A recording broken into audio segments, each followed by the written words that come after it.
thing to say. Okay, let's rearrange our people again. There we go. There we go. Cast that. Battles await. All right, saddle up. Okay. Since I know a fight's coming, I'm gonna get right here and cast that.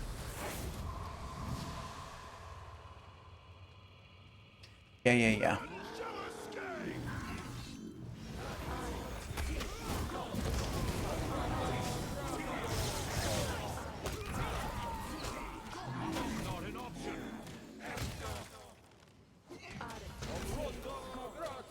With your head. Surprise! Did you like that? What? Let's have some fun. There it is.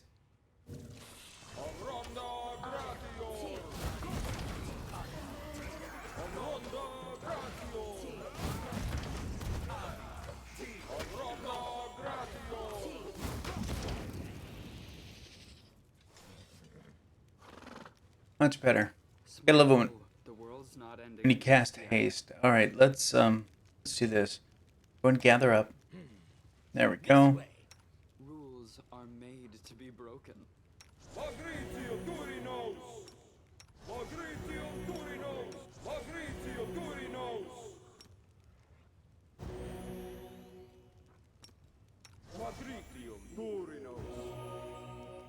The road calls me. I'll take the bait.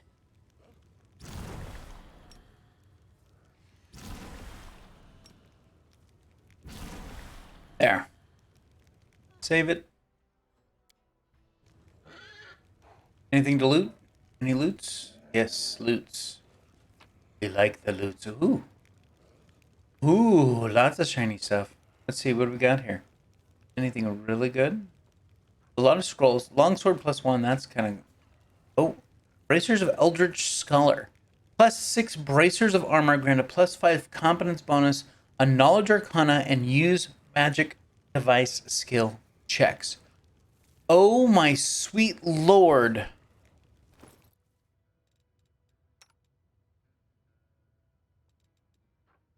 She's wearing bracers 5. We're going to give her bracers 6. Because she is also, let me double check here. Our knowledge arcana. Oh, it doesn't tell me what everyone else has. That's a shame. God, I'm only at 21. I must be suffering negative levels or something, huh? No?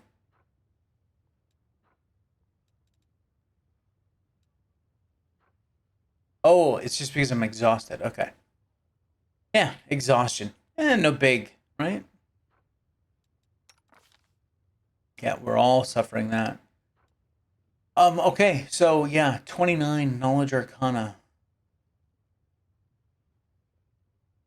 Is she really our best knowledge arcana?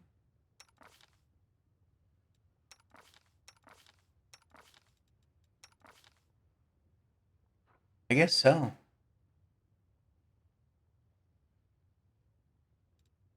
All right, that's totally fine. I mean, it totally makes sense. Here you go, girl. Dude, we got 2 of them?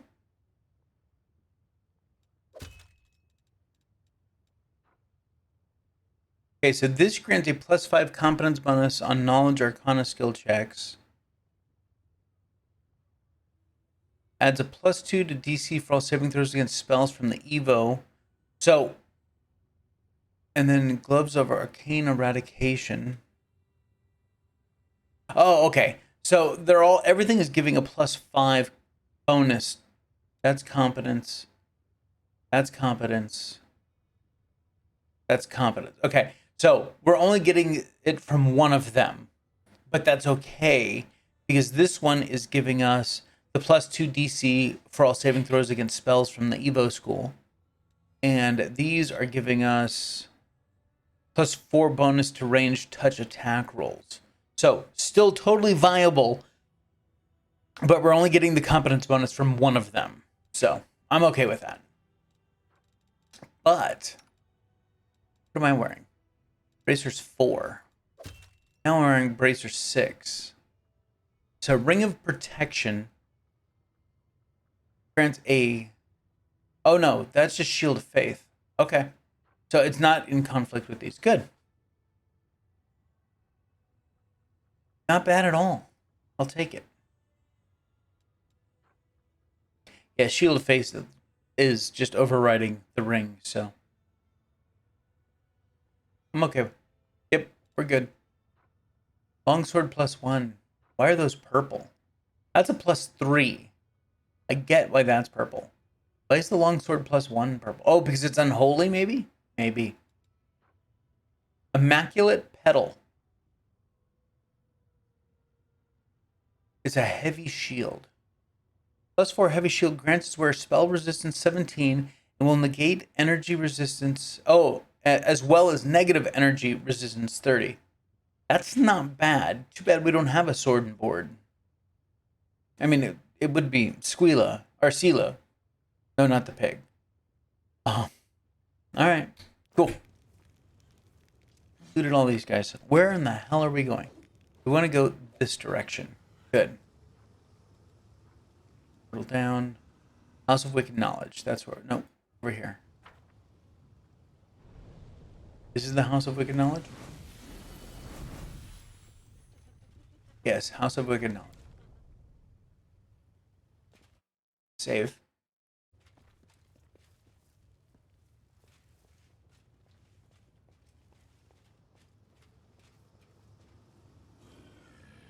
The Lonk is familiar. These Lonks are used by monster traders from Katapesh who want to ensure that their most powerful beasts stay in their cages.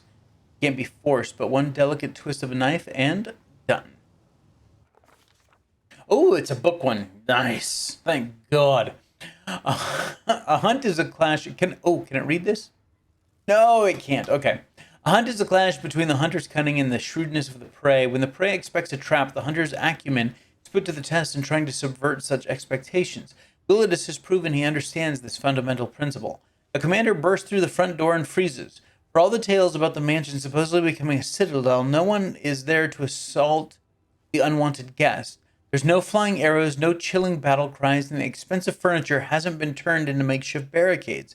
The commander and his companions carefully examine the luxurious antechamber. There are 2 doors leading deeper into the mansion. One bears a symbol of a mirror, and the other a symbol of a knife. There's a bloody pigeon feather in front of the doors, and a note that reads 2 words, "Welcome, assassin." Succeeded at a lore religion check. The commander recalls that the bloody feather is the symbol of Shax, the Blood Marquis. This demon lord is infamous for luring his victims into labyrinths full of deadly traps. The door slams shut loudly behind him. The commander...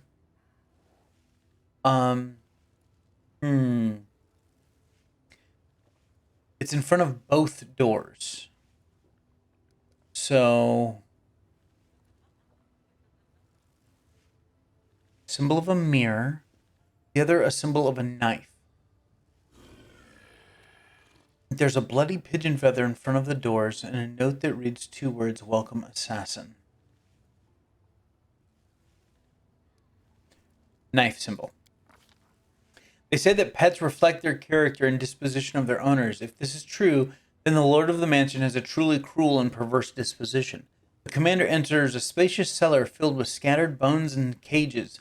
All of them are wide open, and the creatures they once contained are freely roaming the room. They've all come from different planes. Some are monsters, some are mere animals, some are intelligent species. Yet all of them shamble around aimlessly. They pant loudly, and drool drips from their slack jaws and open mouths. Their horribly mutilated and scarred heads provide evidence as to the reason for this behavior. A merciless surgeon has opened their skulls and taken out most of their brains, leaving only the bits that govern the most base instincts, such as hunger. And these creatures are very hungry indeed. The commander decides to... Oh. I am the best trickery? Oh my sweet lord. Oh, that's because we don't have a Rushlight with us. Okay. Intimidate. Draco bursts out of the shadows with a spectacular leap and lands in the center of the room, where he draws his weapon and quickly puts several of the closest monsters out of their misery. He produces such a wild and bloodthirsty howl that even these mindless wretches are shaken to their core. Squealing pathetically, they hurry back into their cages, huddling in fear. The way is now free.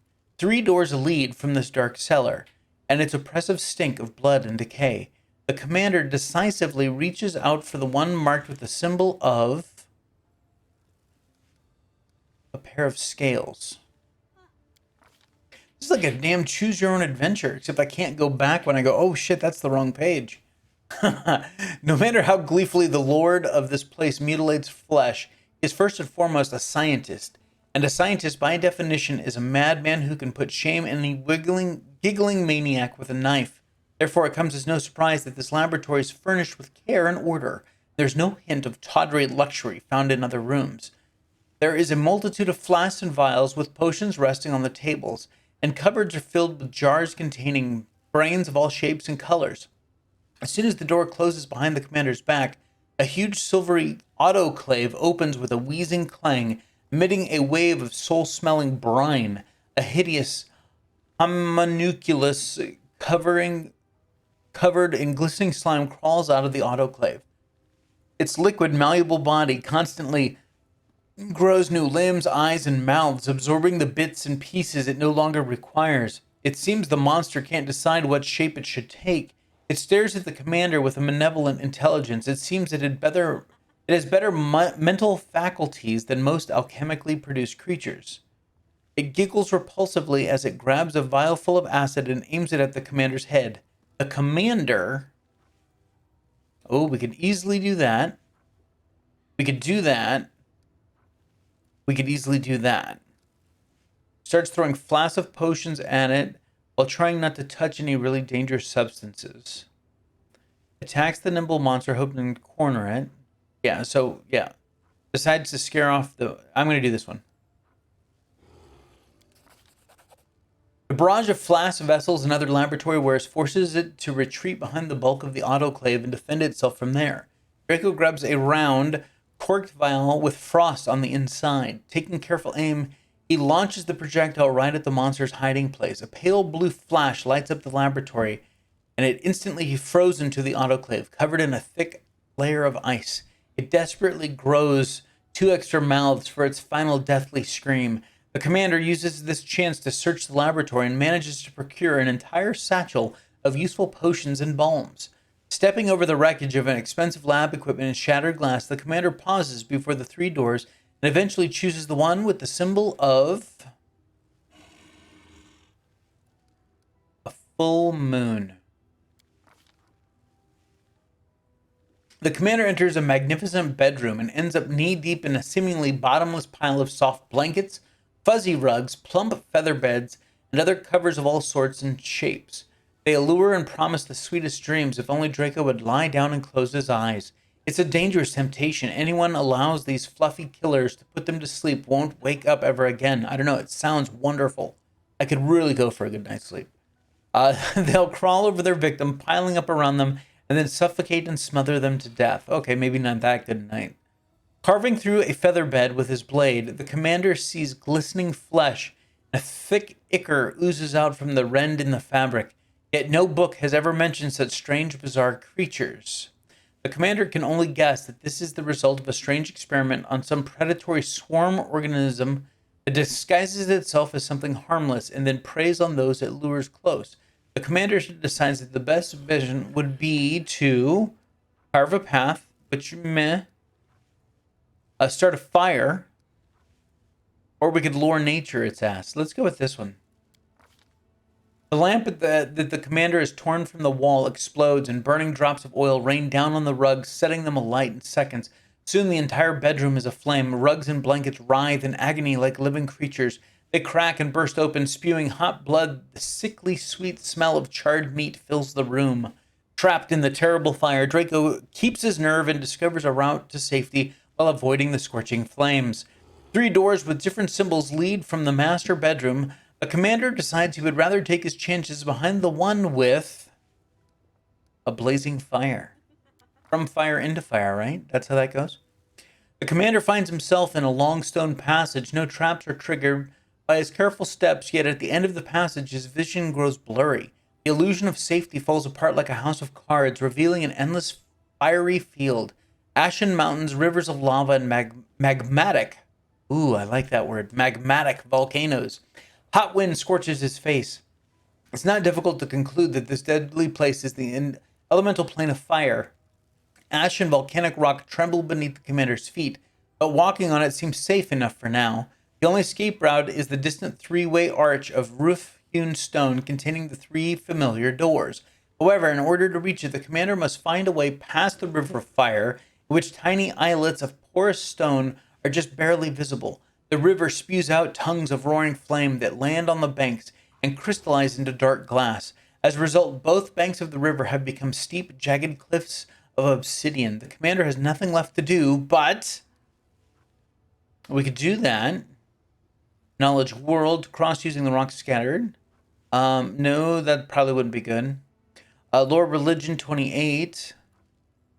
We'll just go with mobility. That'll be the easiest one. There we go.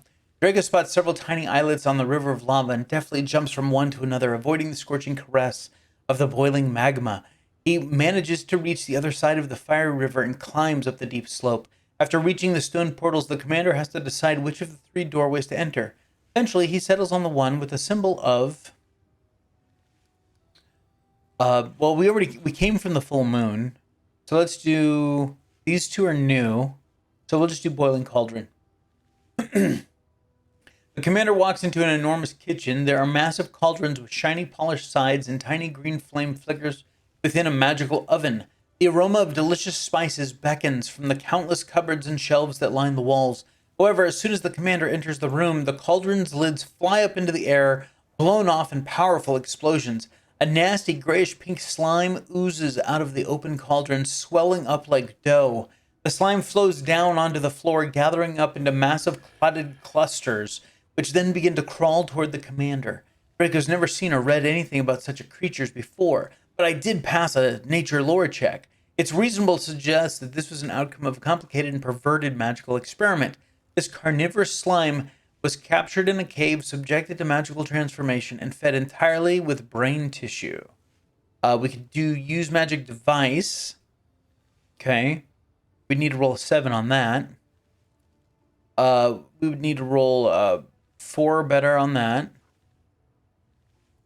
Let's go with the lore nature. Nice. Avoiding the slime's attacks, Draco rummages in the drawers until he finds what he's looking for. A few copper flasks filled with caustic salt. He jumps on the table and generously spills the salt around himself. The moment a single grain of salt lands on the slimy monster, the creature begins to bubble, darken, and shrivel. In a matter of moments, all that remains of the creature is a glistening, oily film on the floor.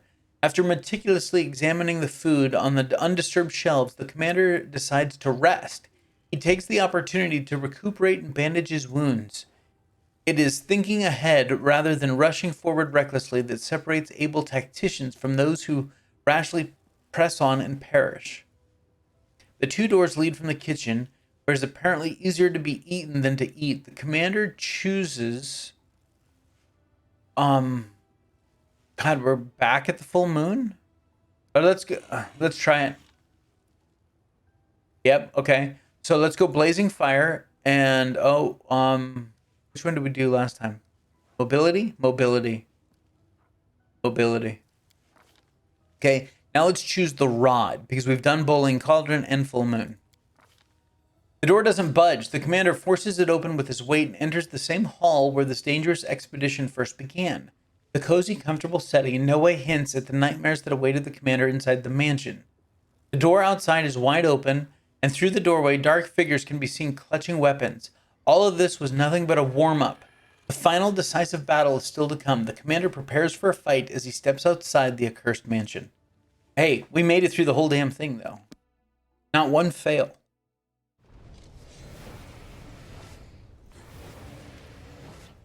Willidus. The leader of this gang of demons is grotesquely disfigured, even by the standards of the abyss. A disproportionately large and bloated head rests on a tiny, disformed body covered in bumps and furrows, like a shriveled walnut. What seems at first to be a mane of hair standing up on end, is revealed upon closer inspection to be bone needles sticking out from his pale, blistered skin. Where the mouth should be, there is instead a bony plate, formed from yellowing teeth that have grown together. It protrudes out from his torn, lacerated lips. His voice appears to come from a slobbering, undulating hole in his neck, just beneath his chin. More bloody larvae showing up at my palace? I'm getting very tired of these visits. I thought that she mispronounced a word. Nope, they misspelled it.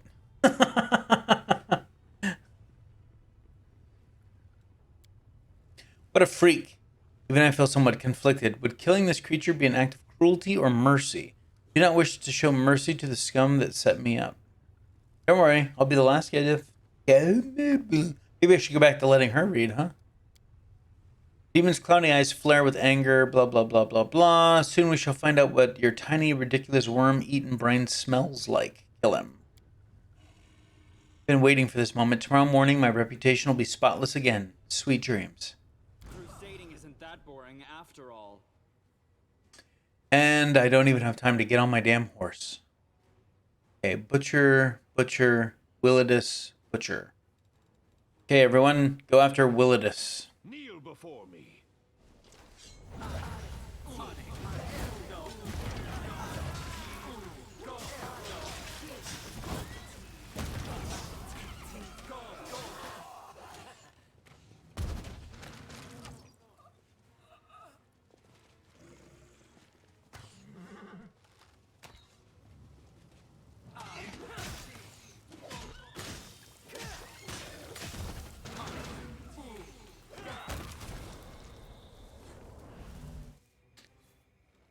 The projection is that of a tall female demon.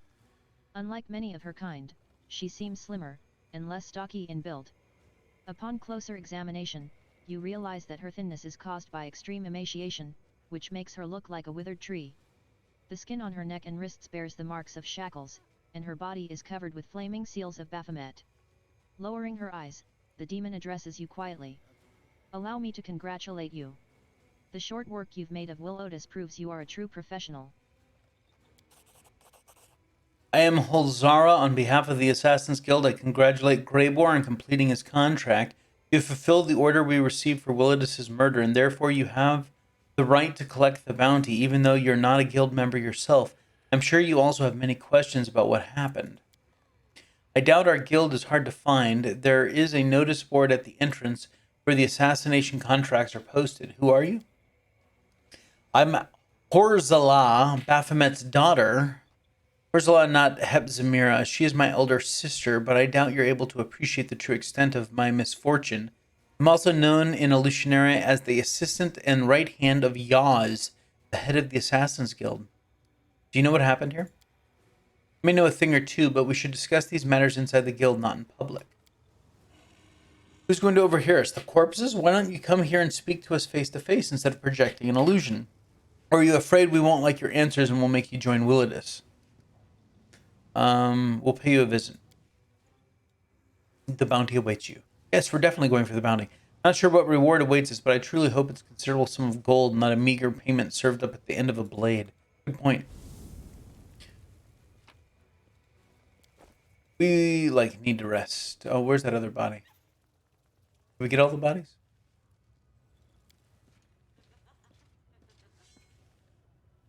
Crystal flickers rhythmically. Okay, where are the other ones? Didn't one guy run up here? No?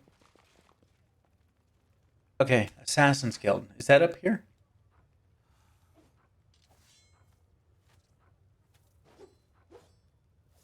Abandoned mansion. Who did we have to do at the... What was at the abandoned mansion? I don't remember.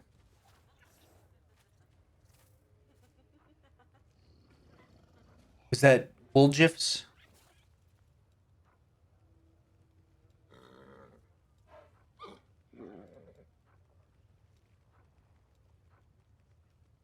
I have no idea. Maybe it says in the journal.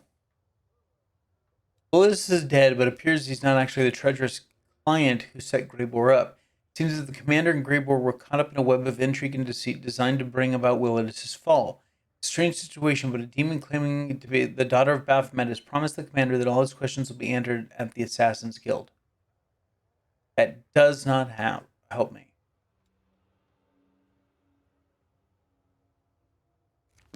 Okay, let's go to the portal then.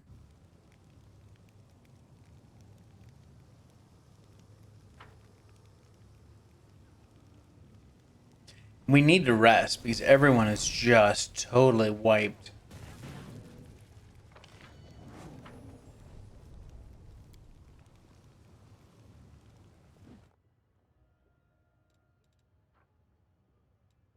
Just to settle bad moon. Bad blood. Dark moon rising. Okay, so the Assassin's Guild is in the flesh markets. We really should go rest, but we're going to go to the flesh markets instead.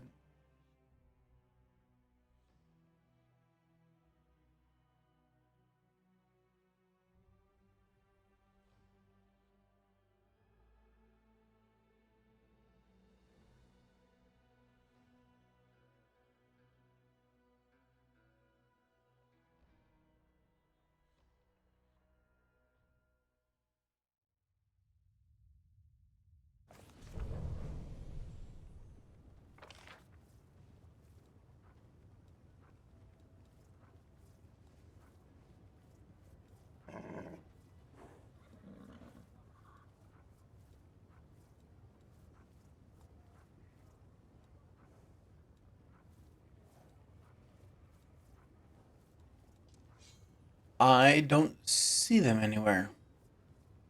That's not cool. Do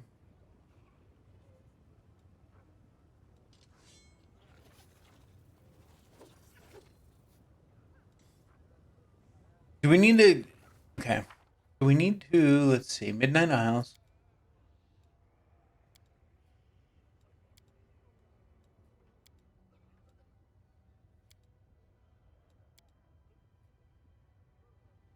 Okay, so this is the one we need to do.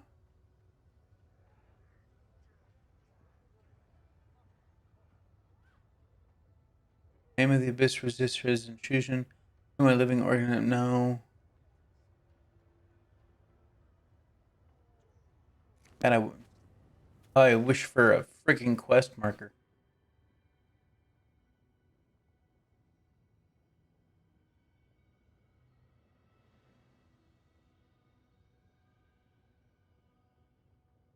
Portal, portal, portal, portal, not portal. Portal, portal to the upper city.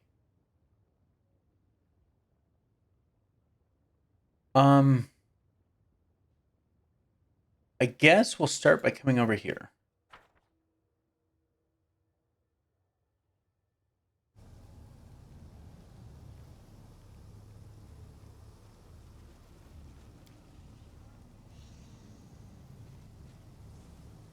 Oh my god, you guys. Individually, they walk so slow, but as a group, we move pretty quickly. So now we're looking for the assassins. We're looking for the board. It's... Right? She said the assignment board is posted there.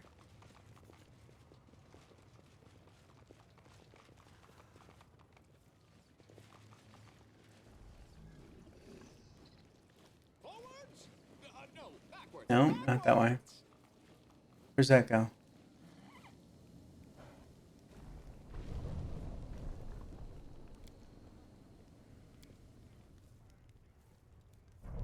Into the Grim Mansion. I don't think that's where we're supposed to go.